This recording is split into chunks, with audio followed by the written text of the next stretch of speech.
Kisah nyata di balik para prasuk Songko? Fakta mengerikan yang jarang diketahui. Malam selalu punya caranya sendiri untuk mengungkap sesuatu yang tersembunyi. Dan di balik gelapnya malam, ada cerita yang tak semua orang berani dengar.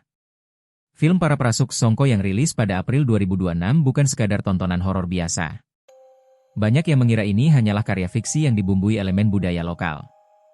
Namun semakin dalam kita menelusuri, semakin terasa bahwa ada sesuatu yang tidak sepenuhnya dibuat-buat. Beberapa penonton bahkan mengaku merasakan kejanggalan setelah menonton. Bukan hanya rasa takut, tapi seperti ada sesuatu yang mengikuti. Apakah ini hanya sugesti? Atau memang ada kisah nyata yang tersembunyi di balik film ini? Mari kita telusuri bersama. Awal mula cerita yang tidak sengaja terungkap. Konon, ide awal film ini tidak datang dari penulis skenario biasa. Cerita tentang Prasuk dan Songko pertama kali muncul dari sebuah catatan lama milik seorang tokoh adat di daerah Sulawesi. Catatan itu berisi kisah tentang sekelompok orang yang dipercaya memiliki kemampuan untuk memasukkan sesuatu ke dalam tubuh manusia. Bukan sekadar kerasukan biasa, tetapi sebuah proses yang disengaja. Yang lebih mengerikan, proses itu melibatkan benda sederhana, sebuah songko. Songko, yang selama ini dikenal sebagai penutup kepala tradisional. Dalam kisah ini memiliki makna berbeda. Ia bukan sekadar simbol budaya, melainkan media. Media untuk mengikat. Media untuk memanggil. Dan media untuk mengendalikan. Songko, simbol atau alat? Dalam budaya tertentu, songko melambangkan kehormatan, identitas, dan kedudukan. Namun dalam film ini, songko digambarkan memiliki sisi gelap yang jarang dibicarakan. Beberapa adegan menunjukkan bahwa songko tertentu tidak boleh disentuh sembarangan. Bahkan ada dialog yang menyebutkan bahwa tidak semua songko dibuat untuk manusia. Kalimat itu mungkin terdengar seperti sekadar naskah. Tapi menurut beberapa sumber lokal, memang ada kepercayaan lama bahwa benda-benda tertentu bisa diisi. Diisi oleh sesuatu yang tidak kasat mata. Dan ketika seseorang mengenakannya, mereka tidak lagi sepenuhnya menjadi diri mereka sendiri. Ritual yang terlupakan, atau sengaja disembunyikan? Salah satu adegan paling mengganggu dalam film ini adalah ritual malam hari yang dilakukan di tengah hutan. Api menyala redup. Orang-orang berdiri melingkar. Dan di tengah lingkaran, seseorang duduk dengan kepala tertutup songko hitam. Ritual itu tampak begitu detail. Terlalu detail untuk sekadar imajinasi. Beberapa penonton yang berasal dari daerah timur Indonesia mengaku bahwa adegan tersebut terasa familiar. Bukan karena mereka pernah melihatnya, tapi karena ada kesamaan dengan cerita turun-temurun yang mereka dengar sejak kecil. Ritual pemanggilan, ritual pengikatan, dan ritual penyerahan tubuh. Yang membuat merinding, dalam cerita asli, ritual ini tidak selalu berakhir baik. Ada yang kembali, ada yang berubah, dan ada yang tidak pernah benar-benar kembali. Kejadian aneh di lokasi syuting. Tidak lengkap rasanya membahas film horor tanpa cerita di balik layar. Namun untuk film ini, kisah di lokasi syuting terasa lebih dari sekadar gangguan biasa. Beberapa kru dilaporkan mengalami kejadian aneh selama proses produksi. Lampu tiba-tiba padam tanpa sebab. Suara langkah kaki terdengar saat tidak ada siapapun di lokasi. Dan yang paling mengganggu, beberapa aktor mengaku kesulitan melepas songko yang mereka kenakan saat syuting. Seolah-olah ada yang menahan. Salah satu kru bahkan memilih keluar dari proyek setelah mengalami mimpi berulang.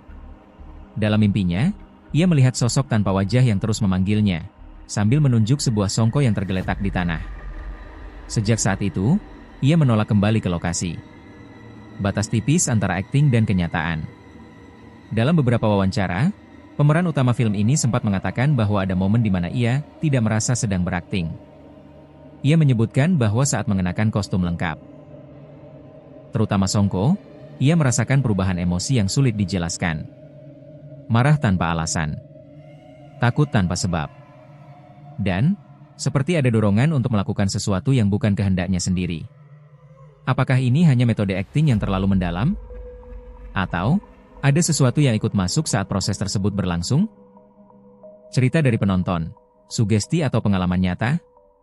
Setelah film ini dirilis, muncul berbagai cerita dari penonton di media sosial. Ada yang mengaku mendengar suara bisikan saat menonton sendirian. Ada yang merasa pusing dan mual di adegan tertentu. Dan ada pula yang bermimpi tentang ritual yang sama seperti di film. Yang paling menarik, beberapa dari mereka mengaku tidak pernah percaya hal-hal mistis sebelumnya. Namun setelah menonton, mereka mulai mempertanyakan banyak hal. Apakah film ini hanya memicu sugesti? Atau memang ada energi tertentu yang terbawa ke dalam layar? Teori yang mulai bermunculan. Seiring viralnya film ini, muncul berbagai teori dari penonton dan pengamat horor. Salah satu teori menyebutkan bahwa film ini tidak hanya terinspirasi dari kisah nyata, tetapi juga menggunakan elemen asli dari ritual tersebut. Mulai dari simbol, susunan kalimat, hingga gerakan tertentu dalam adegan ritual. Jika teori ini benar, maka bukan tidak mungkin bahwa film ini secara tidak langsung menghidupkan kembali sesuatu yang seharusnya tetap tersembunyi. Teori lain bahkan lebih ekstrim. Mereka percaya bahwa ada pesan tersembunyi dalam film ini. Pesan yang hanya bisa dipahami oleh orang-orang tertentu. Dan bagi yang PK, pesan itu bukan sekadar cerita. Apakah semua ini kebetulan? Banyak yang mencoba mencari penjelasan logis dari semua kejadian ini. Sugesti massal, efek psikologis dari film horor, atau sekadar kebetulan yang dibesar-besarkan. Namun ada satu pertanyaan yang terus muncul. Kenapa cerita tentang Prasuk dan Songko ini terasa begitu hidup? Kenapa detailnya begitu spesifik? Dan kenapa banyak orang merasakan hal yang sama, meski berasal dari latar belakang berbeda? Peringatan yang terselip di balik cerita. Beberapa orang percaya bahwa film ini sebenarnya membawa pesan tersembunyi. Bukan untuk menakut-nakuti, tapi sebagai peringatan. Bahwa tidak semua tradisi lama boleh diangkat kembali. Tidak semua ritual boleh dipahami. Dan tidak semua benda aman untuk digunakan. Songko dalam film ini mungkin hanyalah simbol. Namun simbol seringkali menyimpan makna yang lebih dalam. Dan kadang, lebih berbahaya. Berani menonton sendiri? Pada akhirnya, kita mungkin tidak akan pernah tahu seberapa banyak kebenaran yang ada di balik para prasuk Songko. Apakah ini hanya karya fiksi yang cerdas? Atau memang potongan dari sesuatu yang nyata? Yang jelas, film ini telah berhasil melakukan satu hal. Membuat banyak orang merasa tidak nyaman, bahkan setelah layar dimatikan.